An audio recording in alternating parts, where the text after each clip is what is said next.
Huwag niyo kalimutan mag-like and subscribe. Mga kalipad, nasa Ninoy Aquino International Airport na nga pala ako. Hindi ko na nabidyohan ng labas. Valid ID lang pala yung gamit ko guys, hindi passport. So, pag pupunta kayo ng ibang lugar, basta dito lang sa Pilipinas, valid ID lang ang kailangan, di kailangan ng passport. Sa ibang bansa lang yun, kailangan pag lilipat kayo ng ibang bansa. So, dito nga pala kikiluhin yung ating bagaheng dala. Dito mga kalipad, nasa kilohan na ako, no? Yan, 6.4 yung kilo ng dala ko. Hanggang 7 naman yan, kaya okay lang. Nilipat na ako ng number 28 kasi final call na. So, nakuha ko na guys yung ticket ko. Yan, Manila to Cebu. Ito na tayo ng boarding pass. Boarding gate. Daming tao.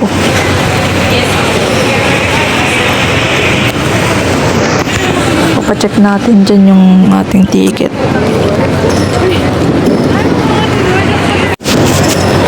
With ID po. Ano yan? Sige. Boarding pass and ID.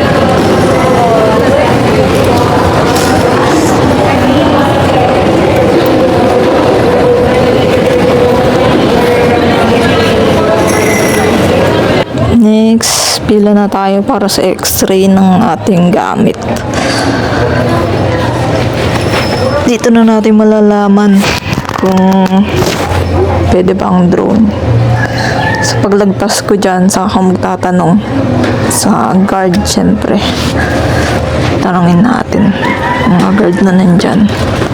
Paglagpas natin kung pwede nga ba ang drone sa airport.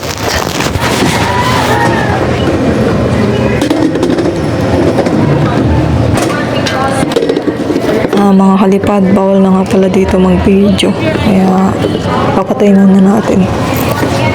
Paglagpas natin, saka tayo magtatanong kung pwede nga ba ang drone. So, yun guys, nakalagpas na ako sa x-ray ng mga bagahe. So, dito tatanungin ko na yung guard.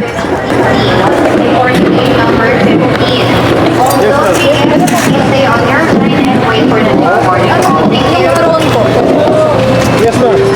Dito ang drone. Saan carry ang drone?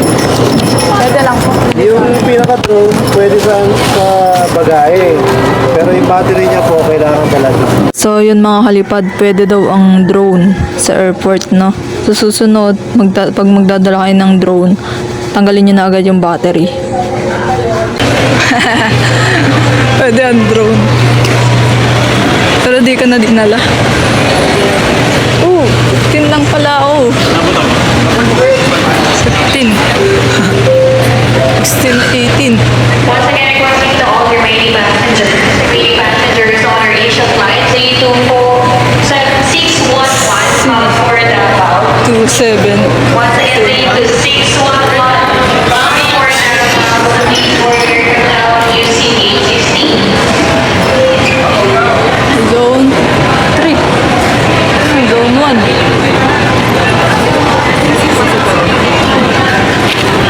Zone 1. Once again, requesting to all remaining passengers on our Asia flight, 324 on for the once again, 324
Roland Diaguno, assisted by First Officer Roy Cruz.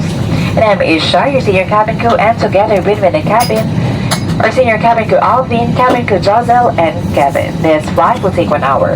In preparation for takeoff, please put your seat upright, ensure your seatbelt is securely fastened, store your tray table, and open your window shade. Please switch all your electronic devices to flight mode. Smoking and vaping are strictly prohibited. This is your seatbelt. To fasten, insert the metal tip into the buckle and tighten the belt by pulling on the buckle strap. To unfasten, lift the metal flap. Whenever the seatbelt sign is on, you must return to your seat and fasten your seatbelt securely. Should an oxygen mask like this drop from the compartment above your seat, immediately pull the mask firmly towards you. Place the mask over your nose and mouth with the headband tightly around your head and breathe normally. It is normal for the mask not to fully inflate after activation. Place your own mask first before assisting others under your care. Your life vest is under your seat. To use it, slip it over your head like this. Clip on the waistband and pull it tight. At the exit before leaving the aircraft, pull the red tag to inflate life vest. Do not inflate your life vest until you are at the exit, as this would slow down the evacuation flow. Your life vest has an oral tube for further inflation. The light comes on upon contact with water, and here's a whistle to attract attention. Evacuation slides are located at all exits. Please note where the emergency exits on the aircraft are located. They are being pointed out to you now. The information card is in your seat pocket. Please read it carefully.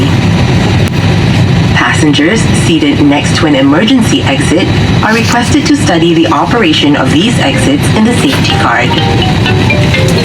Should the need arise, there are fire extinguishers inside this aircraft. Operation of the device is placarded on the equipment itself. As this is a non-smoking flight, please do not smoke throughout the flight. Smoking in the toilet will